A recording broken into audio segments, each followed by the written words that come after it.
एक बार बाबा प्रेमानंद महाराज जी एक गांव में सत्संग कर रहे थे। वहां एक गरीब किसान आया जो बहुत परेशान था।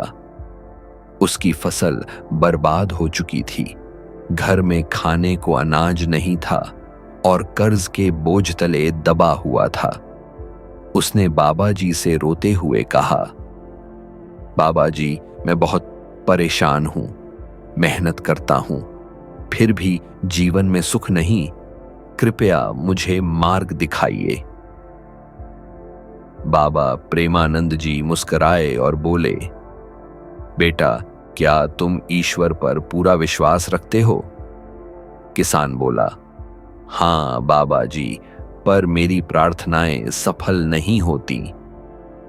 बाबा जी ने उसे एक छोटी सी थैली दी और कहा, इसे रोज मंदिर में रखकर भगवान से प्रार्थना करो, लेकिन एक शर्त है, तुम्हें हर दिन एक अच्छे कार्य को करना होगा। किसान ने वैसा ही किया।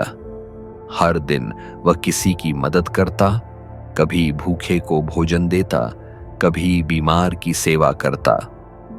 धीरे धीरे उसका भाग्य बदलने लगा। उसकी नई फसल अच्छी हुई, कर्ज उतरने लगे और परिवार में खुशहाली आ गई।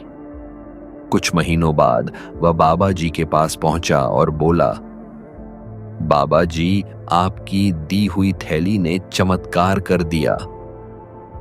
बाबा प्रेमानंद जी हंसकर बोले, बेटा, वह थैली खाली थी। असली चमत्कार तुम्हारे अच्छे कर्म और ईश्वर पर विश्वास ने किया। जब हम निस्वार्थ भाव से सेवा करते हैं तो भगवान हमारी झोली भर देते हैं। इस कहानी से हमें यह सीख मिलती है कि सच्ची भक्ति केवल प्रार्थना करने में नहीं, बल्कि अच्छे कर्म करने में है। जब हम निष्काम सेवा और भक्ति के मार्ग पर चलते हैं तो भगवान स्वयं हमारा मार्गदर्शन करते हैं।